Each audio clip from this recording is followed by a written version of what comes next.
Good morning, guys. Good morning. You able to hear me?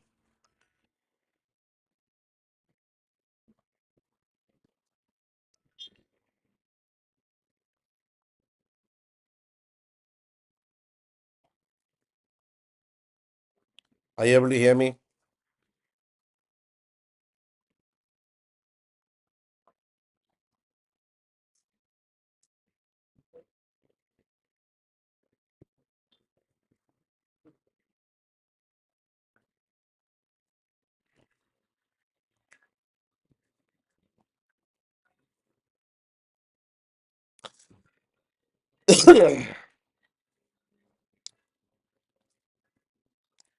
Oh, throat is still bad,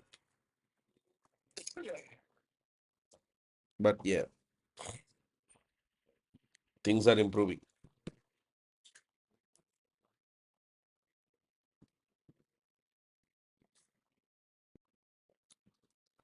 Okay, let us continue today's discussion, guys. And as we planned, we will obviously be checking a couple of current affairs topics as well. Then we will see. Then we will continue the discussion on MCQs. Of late, recently, the most important thing that has come into news is the Rani Durgavati Gaurav Yatra in Madhya Pradesh. Recently, Amit Shah went and started this Rani Durgavati Gaurav Yatra. Rani Durgavati remains one of the most important female queens who challenged the rule of um Akbar in medieval India. She was also part of the Azadi Ka Amrit Mahotsav series of um, women who were commemorated by Government of India. She was the Queen of Gondwana, 1550 to 1564. Rani Durgavati belonged to the family of famous Chandel emperors Kirat Rai. And in fact, she was actually married to Dalpat Shah, the adopted son of Sangram Shah of Garha King, also commonly called the Gharkatanga Kingdom. Gharkatanga. According to Abu Fazal, Dalpat Shah was the son of Kachwaha Rajput, adopted by Raja Garha Mandla, or Gharkatanga. This queen was she was born on the auspicious day of Durgashtami. That's why she was given the title Durgavati. Before her marriage, Durgavati has heard about Dalpat Shah's greatness, gallantry, etc. She wanted to be his wife, and Dalpat Shah wedded her in his in their family temple close to this event. When Dalpat Shah died in 1550, due to young age of Veer Narayan, Durgavati took the reins of Gondwana kingdom. When the husband died, she actually became the regent ruler, and she was helped by Adhar Simha and Minister Man Thakur in running the administration. And Rani Durgavati provided peace, trade, goodwill, particularly for the Gondwana kingdom, Chhattisgarh, Jharkhand, Central India. वो area में she played a very important role. Durgavati moved her capital to Chauragarh in place of Singorgarh fort, and she obviously had very severe challenges with the governor of Malwa, Baz Bahadur. Durgavati and Baz Bahadur had continuous attacks with each other, and Baz Bahadur was eventually overthrown by Akbar. And Akbar started to directly fight Rani Durgavati. Once Akbar came to power and Akbar became the ruling Mughal. In fact, she was actually defeated by Akbar. She was defeated by Akbar and she died. Her Mahaut, that is her war elephant rider, actually advised her to leave the battlefield, but she refused. She did not leave. And on the 24th of June, she eventually died. Her death anniversary is observed as the Balidan Divas. Even today, 24th of June, every year is observed as Balidan Divas. She died on 24th of June 1564. Jabalpur ka Madan Mahal Fort is associated with Rani Durgavati and her son Veer Narayan. Government of Madhya Pradesh renamed Jabalpur University as Rani Durgavati Vishwavidyalaya. And Government of India issued a postal stamp commemorating Rani Durgavati on her death on the 24th of June 1988. Rani Durgavati has been in news consistently, guys. So she's been part of the Azadi Ka Amrit Mahotsav. Also, she's been part of the recent Durgavati festival celebrations. ICGS Rani Durgavati, an inshore patrol vehicle, is also named after her by Indian Coast Guard. Another important current affairs, yesterday it was in news, is the exploration of Johar Ice. Institute of Advanced Studies in Science and Technology explored a nutraceutical properties of Johar rice to investigate its potential benefits. See, Johar rice is actually an aromatic rice, mainly grown in northeast India. One of the biggest claims given about Johar rice is it reduces the risk of diabetes and cardiovascular diseases. Omega 6 and omega 3, linoleic acid and fatty acids, they both are observed in Johar rice. These fatty acids, which the human body cannot produce, play a very important role in maintaining the physiological conditions of human body. ये maintain करने में बहुत help होता है. Omega-3 fatty acids has been found to prevent metabolic diseases such as diabetes, cardiovascular diseases, and cancer. If you see, omega-3 is actually regularly observed in the fish cod liver oil. Diabetic rats, in diabetic rat, Johar rice was effective in reducing the blood glucose levels and even preventing the complete onset of diabetes. At this point, researchers believe Johar rice is very, let's say, nutritionally very advantageous rice. It also contains many antioxidants like flavonoids, phenolates. It contributes extensively for the benefits. Along with these, Johar rice also includes oryzanol, ferulic acid, caffeic acid, catechimic acid, gallic acid, trypsin, tocotrienol. Most of these are antioxidants. Hypoglycemic and cardiovascular diseases से protection देते हैं. Johar rice. Northeast it is produced. Okay. And this month, June 2023, Government of India and Government of Maharashtra together started the 350th anniversary of coronation of Maharaja Chhatrapati Shivaji Maharaj. Oh, yes. Yes, yes. Good morning, Kavita. See, 350th anniversary of coronation of Chhatrapati Shivaji Maharaj. Shivaji was coronated in 1674. There, he laid the foundation of Hindavi Swaraj, or the self-rule of Hindu people. Also, Shivaji took the title Chhatrapati.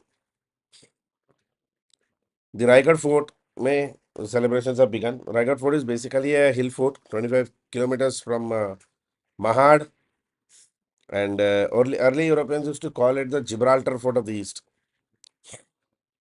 Raigad Fort overlooks the Gangasagar Lake. Chhatrapati Shivaji Maharaj was actually cremated at this fort in 1680 as well after his death. Shivaji, some of the most important contributions remain, particularly in his revenue. Shivaji is the guy who abolished the Jagirdari system, introduced Raitwari system where the riots or the farmers pay the taxes directly. He also revived or redesigned the revenue system known as the Kathi system, which was exactly based on the way Malik Amber used to run the Kathi system. Shivaji also imposed Chauth and Sardeshmukhi. Chauth is basically the cess. Sardeshmukhi is the tax collection. And he also supervised hereditary revenue officials like Deshmukhs, Deshpandes, Patils and Kulkarnis. Deshmukh, Deshpande, Patil, Kulkarni, ये चारों पे भी बहुत तगड़ा एक point of view रखे हुए थे Shivaji. Shivaji made sure that nobody actually exploited the people. That was one of the biggest changes Chhatrapati Shivaji Maharaj did. And a quick facts. Currently, Government of India in Maharashtra is planning a $500 million Shivaji Memorial statue. 210 meters. 120 meters will be the statue alone. If you compare with Statue of Liberty, you can see how it is.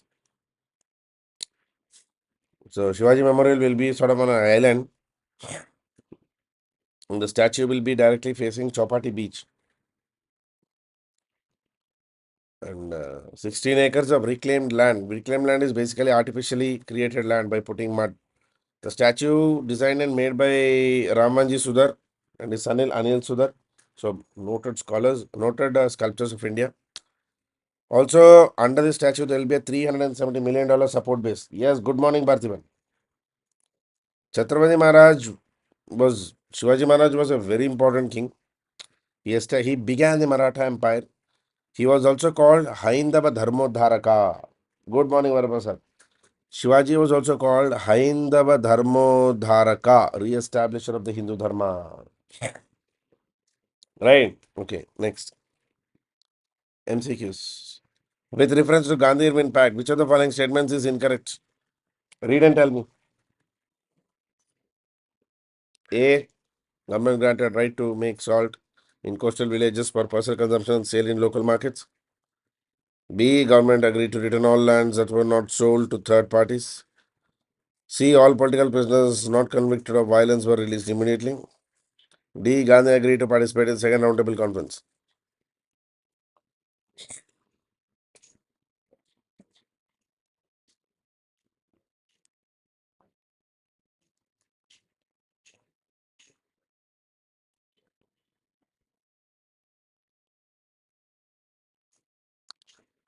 Gandhi Irwin Pact, and the following question is, which of the following statements is incorrect?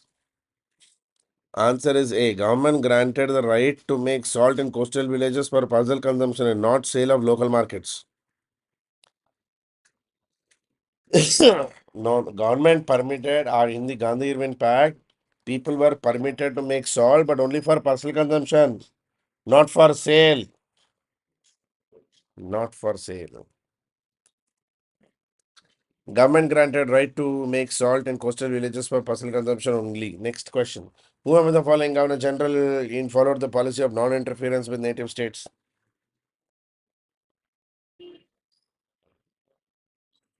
Non-interference policy. John Shore, Cornwallis, Warren Hastings, William Bentinck.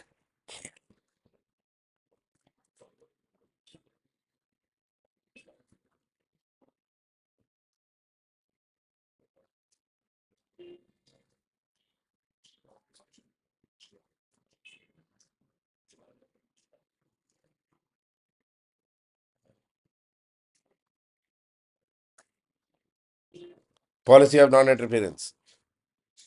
Wasn't it Sir John Shore? He followed a policy of non-interference in the affairs of the native state and adopted a policy of strict neutrality. Perfect. Yes. With reference to Warren Hastings, consider the following statements. He was the first Governor General of India. He abolished the dual government in Bengal. He signed the Treaty of Amritsar with Maharaja Ranjit Singh. Which of the following statements these are correct?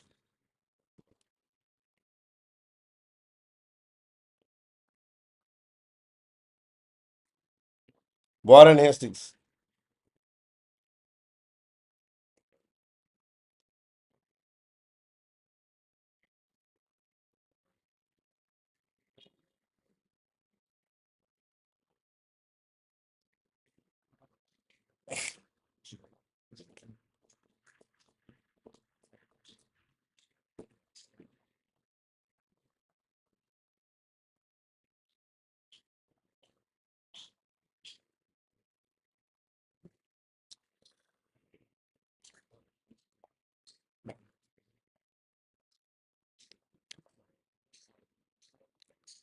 Wasn't it only B? Lord Minto signed the treaty with Ranjit Singh. Warren Hastings 1774 to 1783. वो time में रंजीत सिंह कहाँ भी थे? That's why answer is B. Ranjit Singh was not even in the picture, no, guys. Which of the following pairs is not correctly matched? Lord Wellesley, Fort Williams College. Lord William Bentinck, Cole Rebellion. Dalhousie, Woods Dispatch. Metcalfe, Velour Mutiny.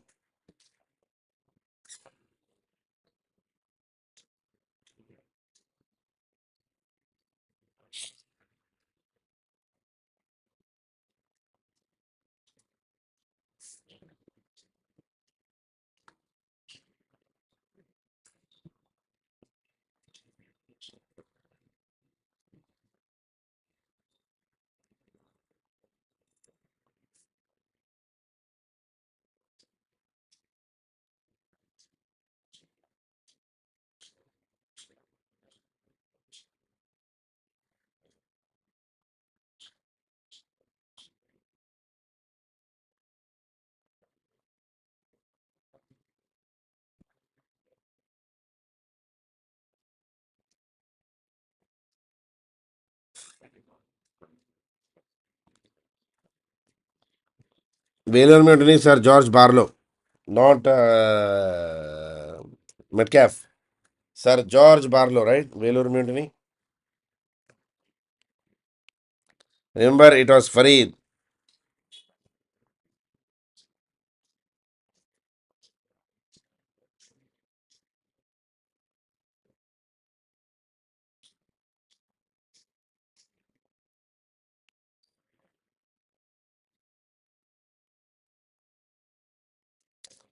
Sir George Barlow. Okay. Arrange the following historical events in chronological order. Portuguese captured Goa. East India Company established factory at Surat. Battle of Bedara. Farooq Siyar issued a farman.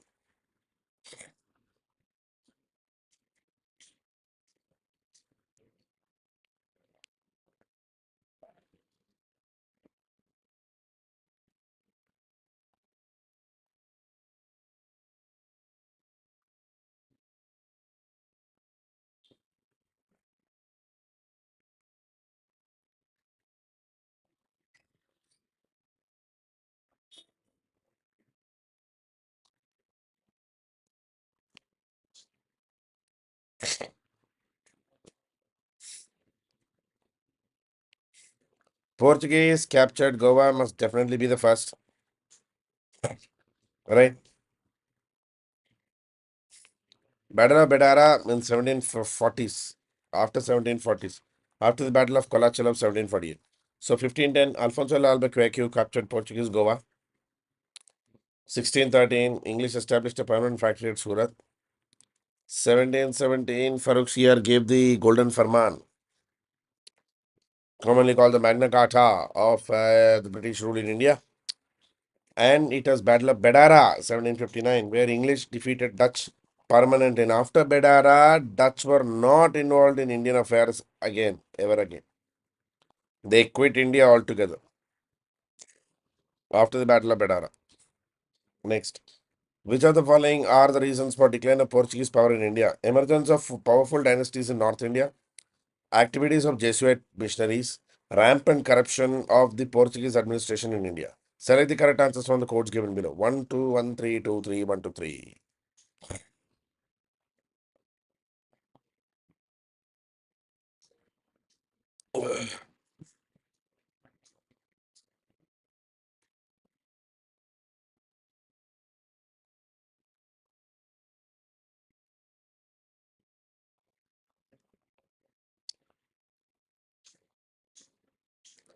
Mainly the reason for decline of Portuguese.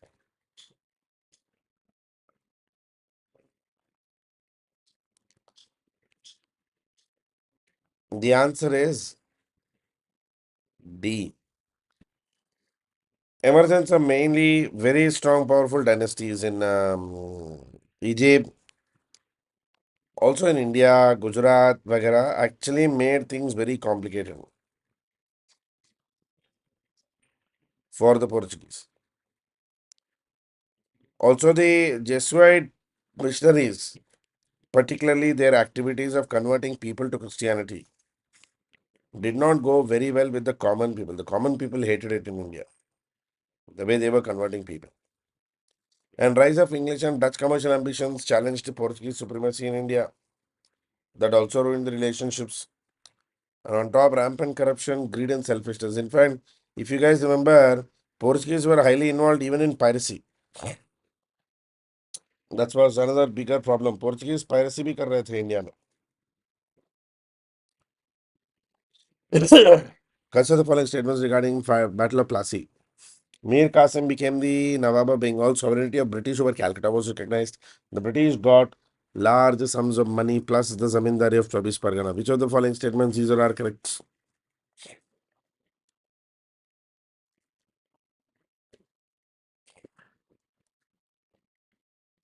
Answer this, answer this.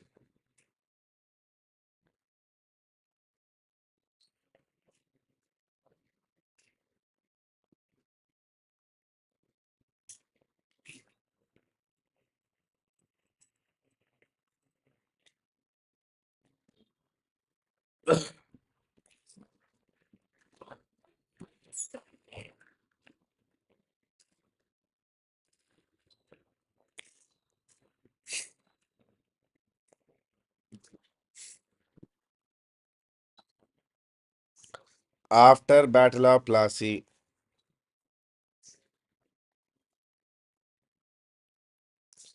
if I was you, I will put C.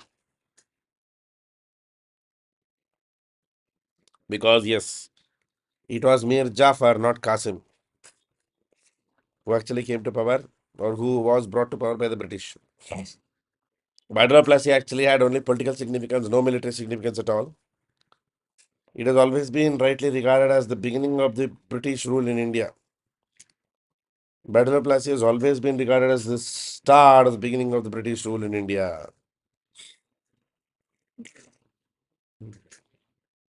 As a result of the Plassey battle, Mir Jafar became the Nawab of Bengal. He gave large sums of money plus zamindari of Chobis Pargana to the English. Sovereignty of British over Calcutta was recognized and English posted a resident at Nawab's court. Qasim was the most capable Nawab among the successors of Alivardi Khan. After assuming power, Qasim shifted the capital from Murshidabad to Munger in Bihar. Who obtained the side of Madras and from whom? Answer this. Madras, Madras. किसने उठाया था और किन से?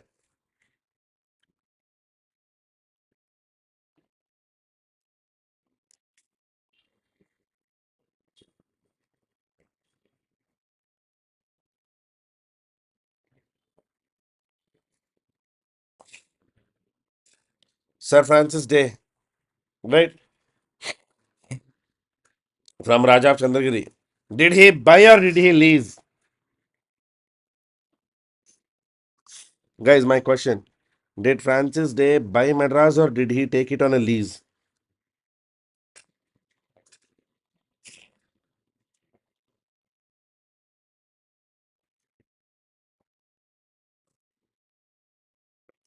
Lease. Exactly, lease. Identify Fort St. George and Fort Williams with their respective settlements.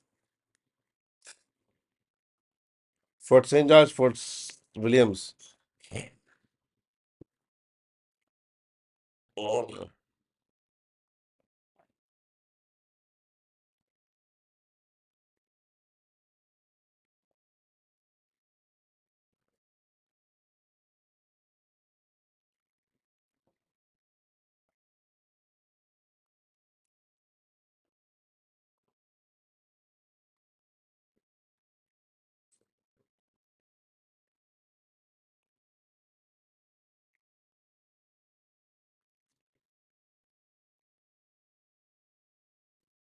Fort St. George, Madras.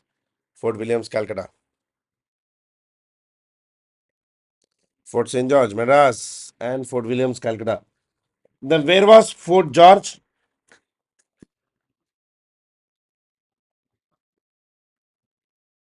Do you know where was Fort George? Not Saint George, just George. George fort कहाँ पे था?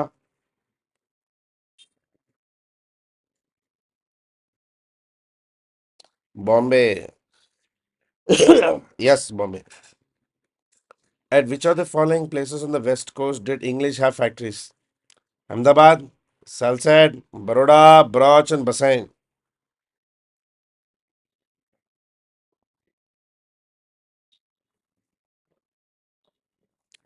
Basically, where all Gorelangur had factories.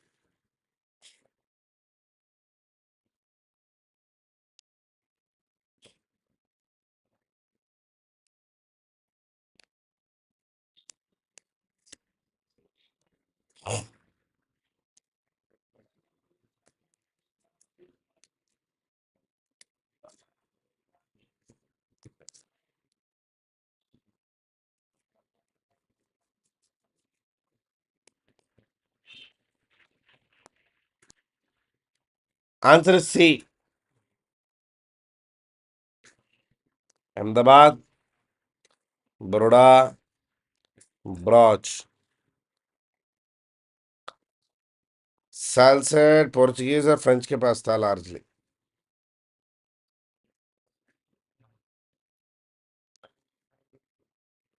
Which of the following statements about activities of the British in the West Coast are true? Till 1697, the English factories on the West Coast were under the control of the President and Council of their factory at Surat.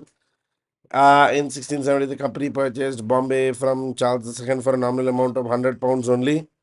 In 1697, Bombay replaced Surat as headquarters of the company on the West Coast. In 1688, the English under Sir John Child captured many Mughal ships off the West Coast and disrupted the traffic of Hajj pilgrims. Choose the correct answers on the codes given below.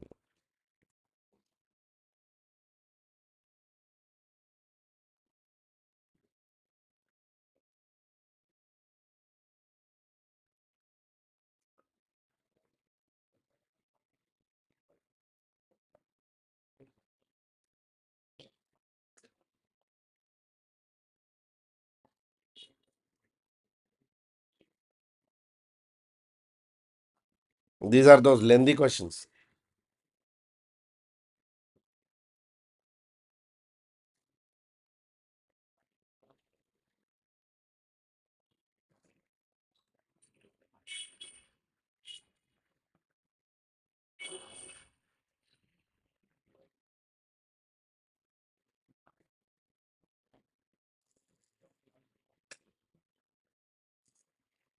Yes, it is also tricky.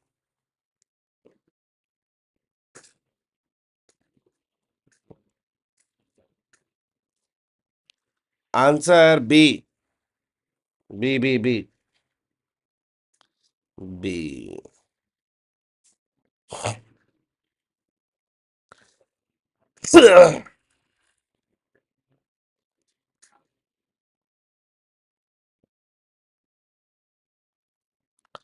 They did not purchase, they actually received Bombay in lease for £10 per annum. The company did not buy Bombay. Which of the following statements about Madras are correct?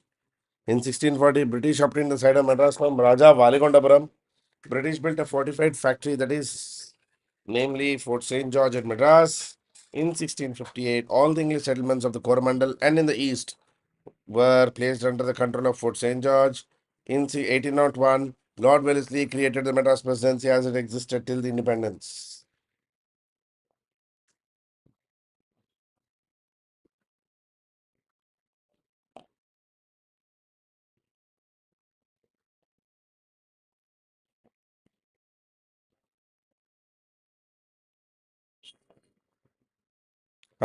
One is definitely incorrect, no?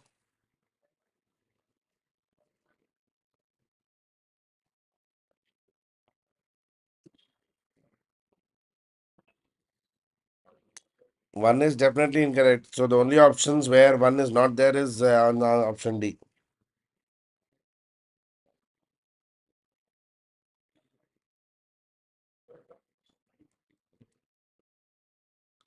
Which of the following places in Odisha did the British establish factories in 1633? Cuttack, Hariharpur, Patna, and Dhaka.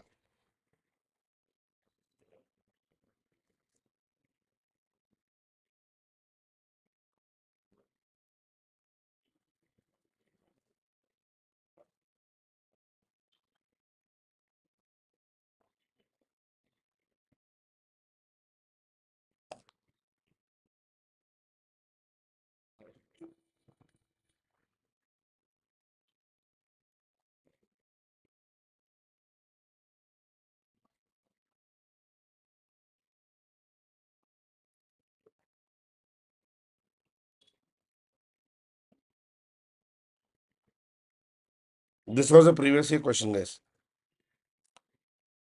Actually, C.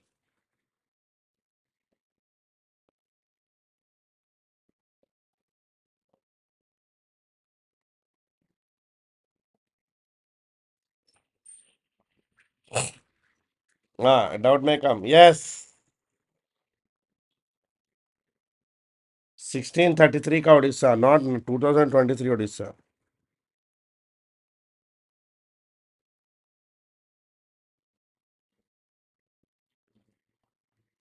Bangladesh from 1971.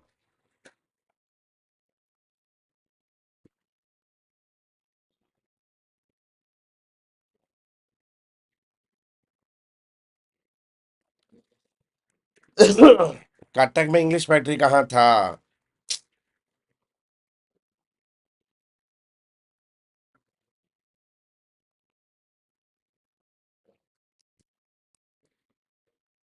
Which of the following places in Bihar and Bengal had English factories? Hooghly, चिंचोरा, Patna, Dhaka, Munger, Qasim बाजार.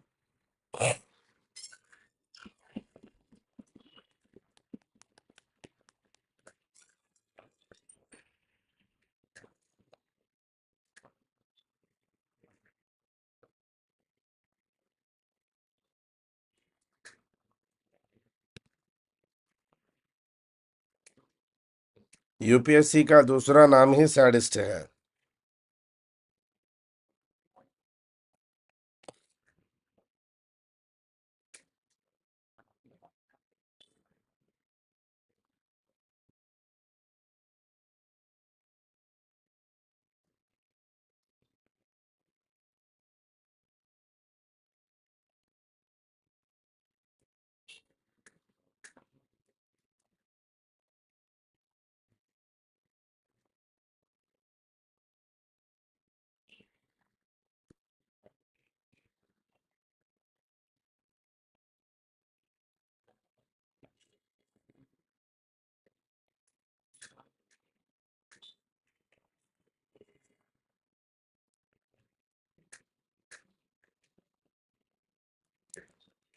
Answer A.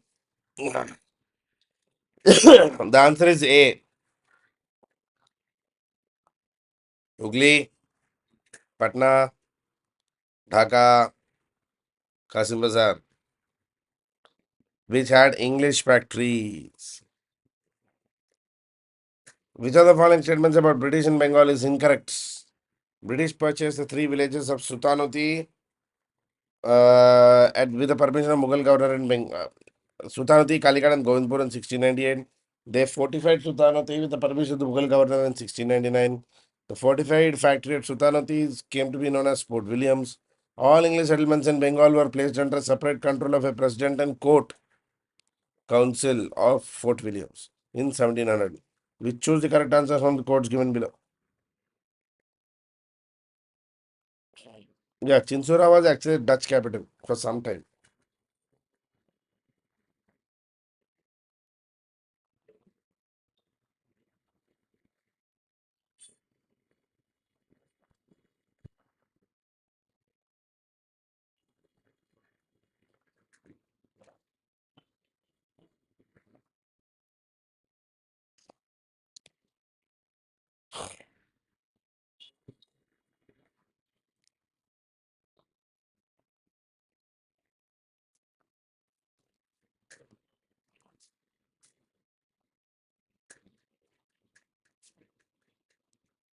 The answer is B. B, 1 and 2. Since the question is asking incorrect. 3 and 4 are correct, no. Bhargav, Harshini, the answer, the question is asking incorrect.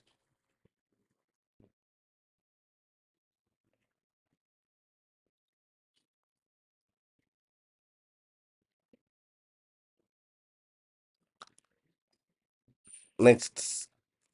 Arrange the following events in the history of East India Company in a chronological order.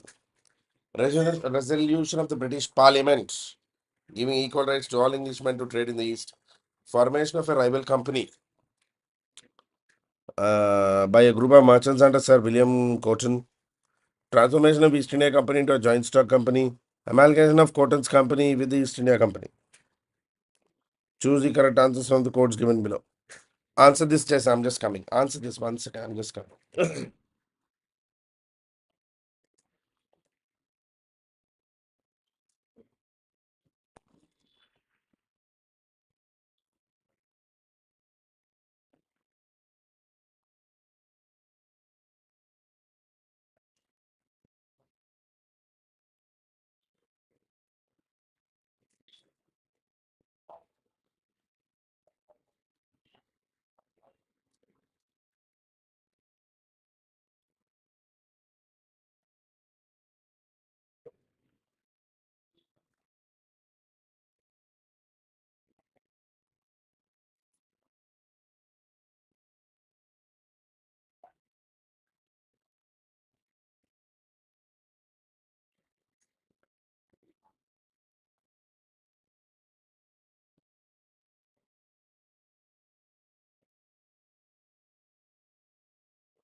I'm sure most of you not even would have heard of the another company called the Cotton's Company.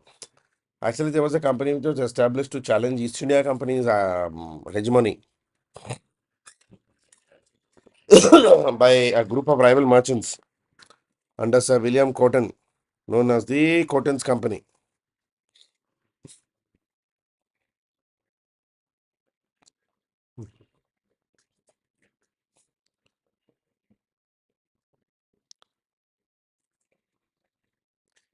This happened somewhere nearer to 1813 when India was finally opened for all Britishers to come. Remember, the British hegemony was ended, East India Company's hegemony of Indian trade was ended. वो time में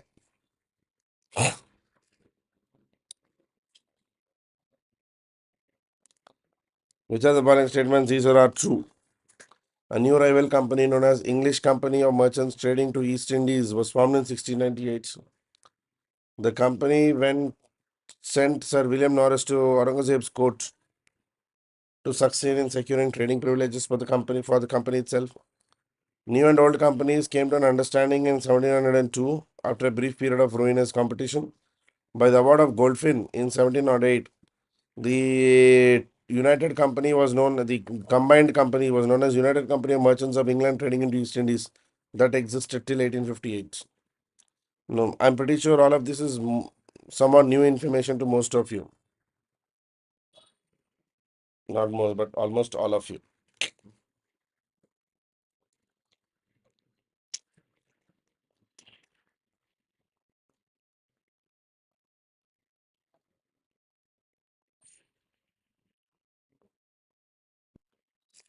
ऐसा था बोल के भी आप लोगों को पता नहीं है. Exactly. The reality is, answer is A. There was a separate company which was established to challenge East India Company's hegemony very early days itself, during Aurangzeb's period itself. It was actually Cotton, not Norris. William John Corton, Courtn, Corton. That's why it's commonly called as Cotton's Company. That's why option 2 is incorrect. Three, yes. In 1702, both Cotton's company, the Smith's East India Company came to an understanding and eventually they both merged together by 1708 after the death of Aurangzeb.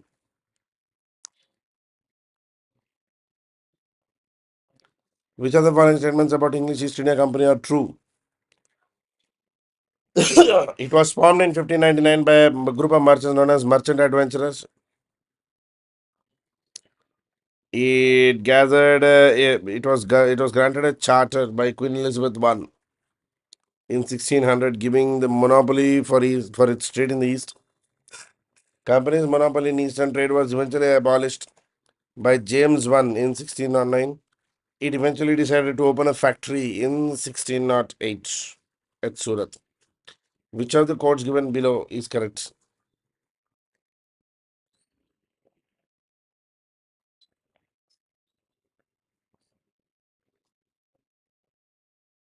Read the question once again appropriately and then answer. Don't rush. Don't rush the answer.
Answer A.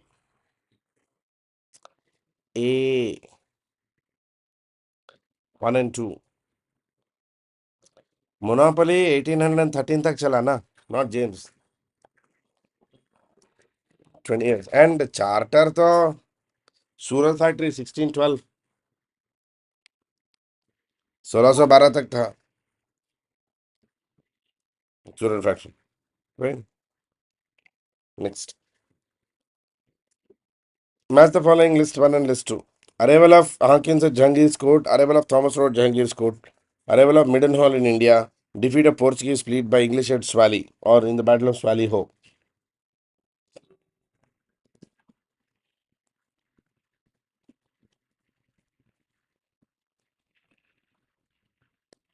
Yes, originally charter was only for indefinite period. It was only in 1793 that the 20-year plan was introduced. This always remember, Bhargav. Originally, the plan was to give a British charter only for 20 years. It was only in 1793 it was made indefinite.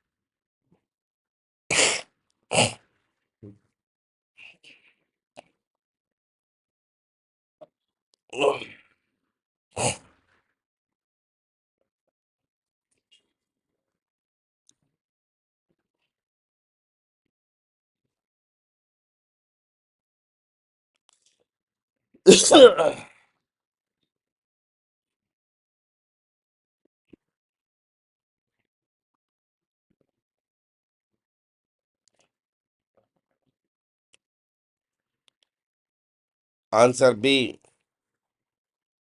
B, B, B. Arrival of Hawkins at Jahangir scored 1609. Thomas Rowan Jahangir scored 1615.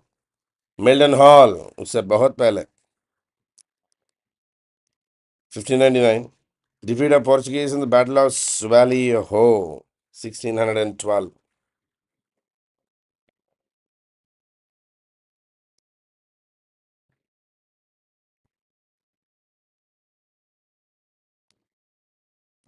1612.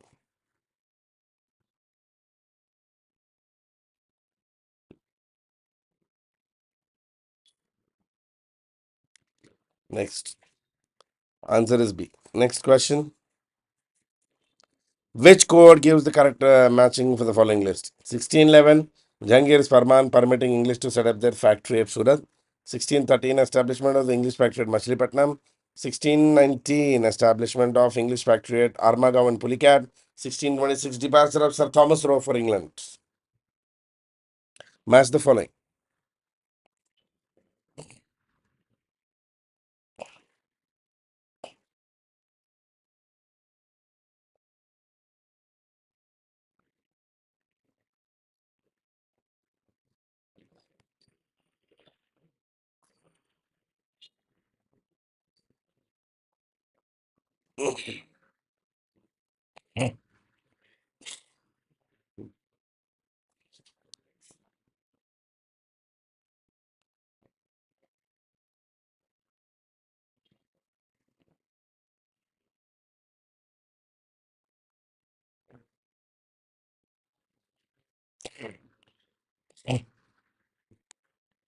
Answer D, no.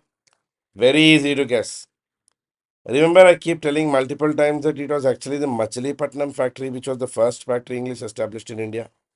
And Machilipatnam factory was in 1611 after the permissions given by the Nawab of Golconda.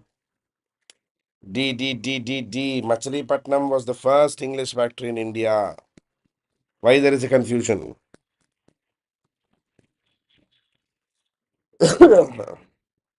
किस बात का confusion है ये? Match the following. Select 1 and 2. Karaikal, Bimlipatnam, Chinsura, Machilipatnam, Surat. 1605, 1616, 1641, 1645, and 1653. 1D, 2C, 3E, 4A, and 5E. Match the following.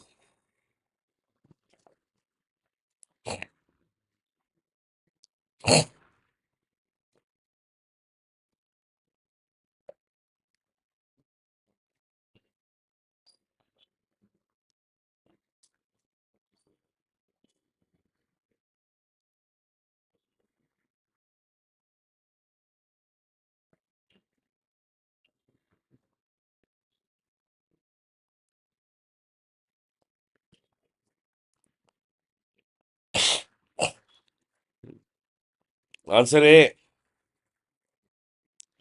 A.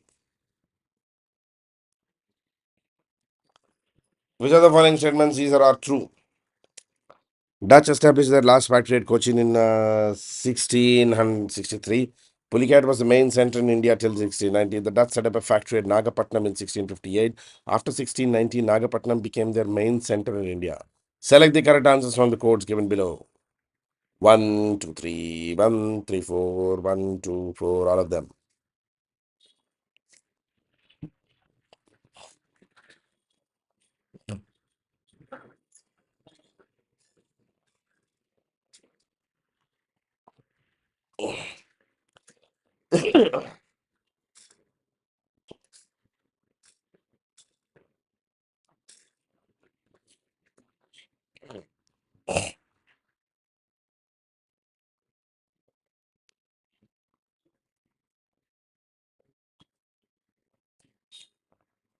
Dutch establishing their factory in Kochi.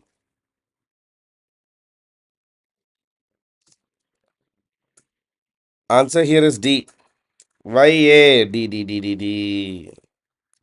All of them are right now. Dutch established their factory in Cochin in 1663. Yes, Nagapatnam became their capital, no, after Chinsura. Main economic center became Nagapattinam, no?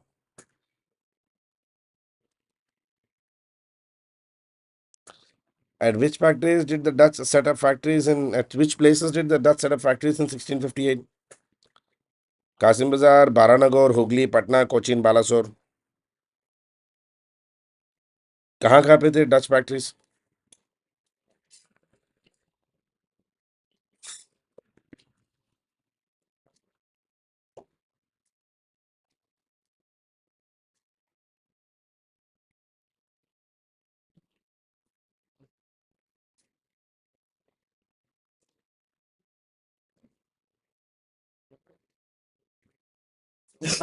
Where all were Dutch factories?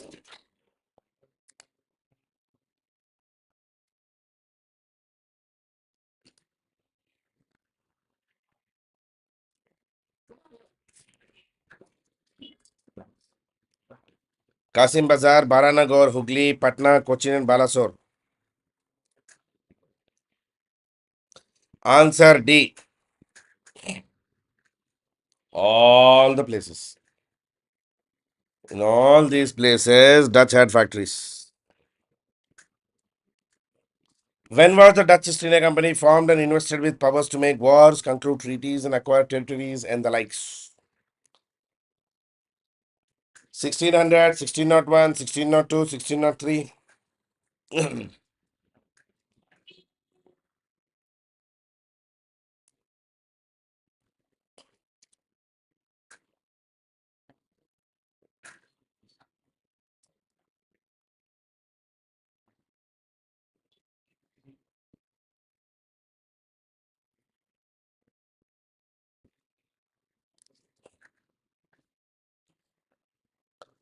Dutch East India Company was established and given powers to wage wars. 1602. Perfect. This one everybody is put right. Guys, today my throat is a little still bad. It's not the worst. It's still bad. Thoda ek do din lagega till I'm completely back. What is the historical sequence of fact establishment of the French factories? Machilipatnam, Mahe, Surat, Pondicherry. Select the correct answers from the codes given below. 1423243131424123.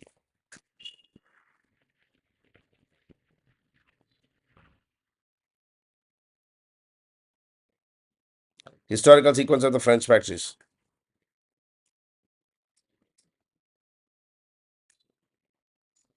Guys, I needed a quick feedback. I mean, is it okay if we move this class timing to 9 a.m. from 8 a.m.? We'll put it 9 to 10.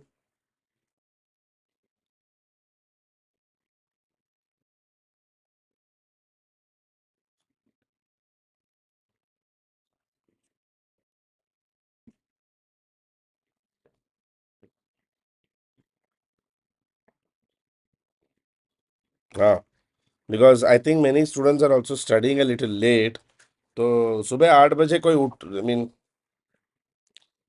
uh, not many are able to conclusively get up. Let me put it that way. I know optional class is also there, no? That's why by 9 p.m. you will have your breakfast, everything done, optional vagara sub done. So we can happily start at 9 a.m. 9 to 10.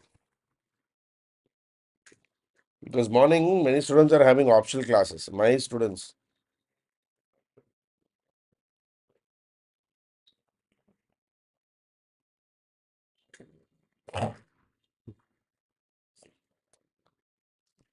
French factories.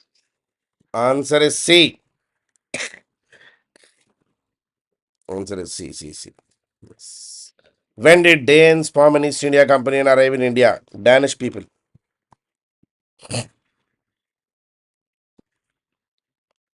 Class timings from tomorrow will be 9 a.m., not 8 a.m. Okay. 9 to 10.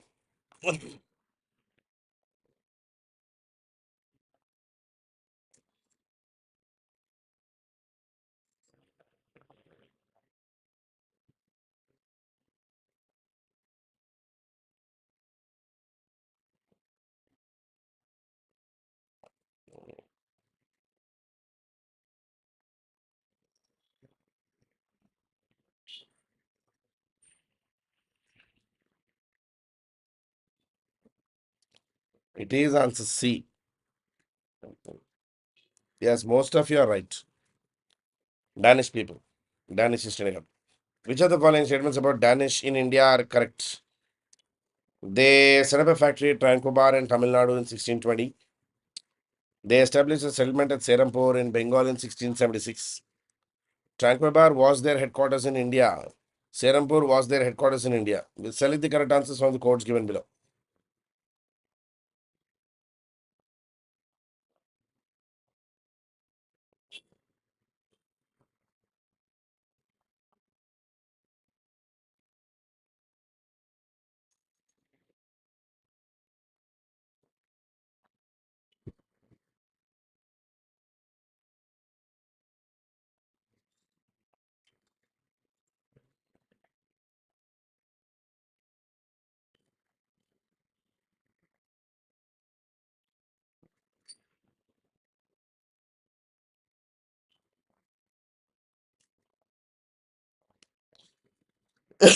Yes, they also had a Serampore printing press.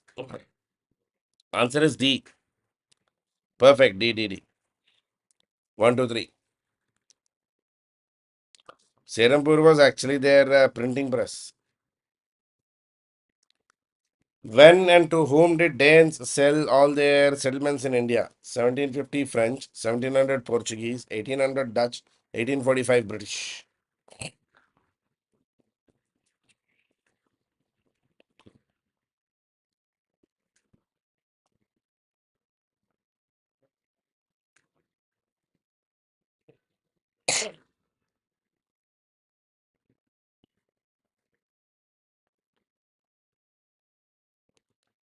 Yes, to British. 1845, they sold everything to British and left the country.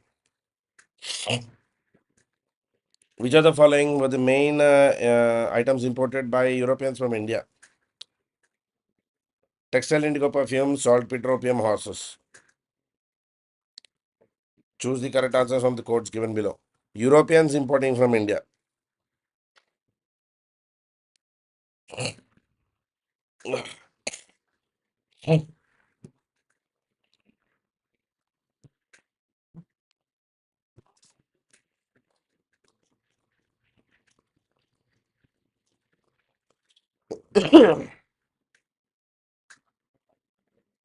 Europeans importing from India.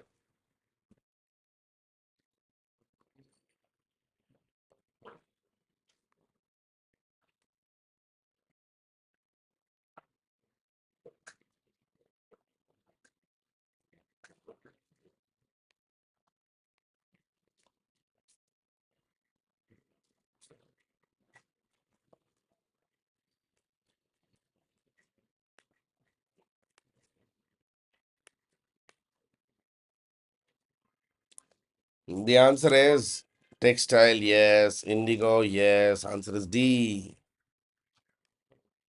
1, 2, 5, and 6. Imported by Europeans from India. Horses, yes. They did. They did. Which of the following were not imported by Europeans from India? Sugar, porcelain, raw silk, pepper, bullion. Yes, don't be shocked. They did.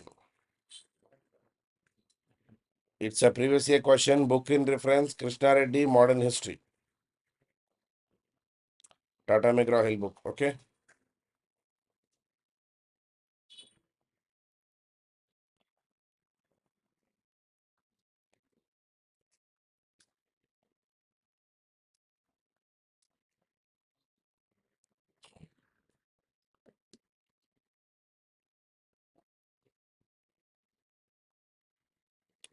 Sugar porcelain raw silk paper and Boolean इनमें से क्या import नहीं करते थे?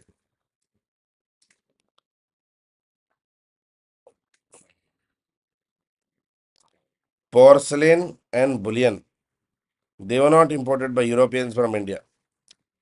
Rest all, they took sugar, raw silk, pepper लेते थे, but porcelain and bullion, no.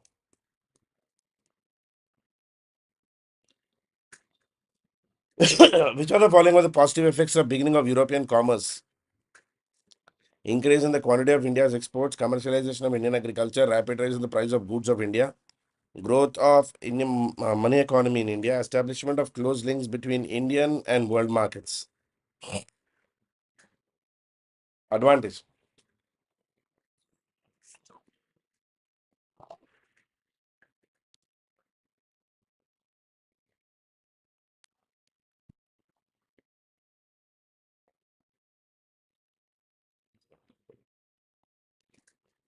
Answer this. I'm just coming once.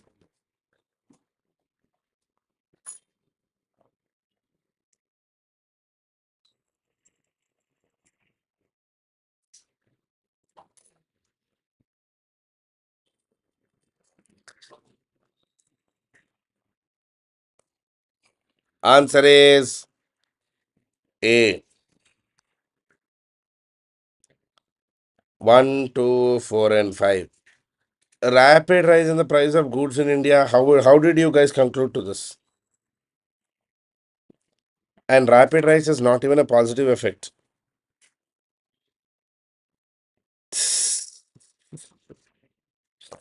The question is asking positive effect, no? Rapid rise तो positive effect में आता भी नहीं है. It's an inflationary technique. Who were physiocrats? Previous year question. English economists opposed to monopolistic trade practices. French merchants in favor of free trade and policy. Yes, Parth. Commercialization of agriculture was a positive effect for agriculture as a whole. From sustainable agriculture, we became an economic agriculture as an economy. Portuguese sea pirates in Indian Ocean and Dutch soldiers protecting their settlements in India. And Parth, see, let me be very clear on this. Commercialization of agriculture had a very bad impact on Bengal economy, but not on Madras economy. Not on Madras and Bombay. That's because of the zamindari system supported by commercialized agriculture, which created problems in Bengal. Physiocrats are basically a school of economists founded in France. They believe that government policy should not interfere with the operation of natural economic laws and that land is the source of all wealth. It is generally regarded as the first scientific school of economics, the physiocrats. Okay, guys, for today, let us end this session here and we will meet tomorrow morning 9 a.m. From tomorrow, the free classes will be at 9 a.m. Same channel, same style of classes. We'll be back. Okay. Thank you, guys. You have a nice day. I'll see you tomorrow in the morning. Bye bye.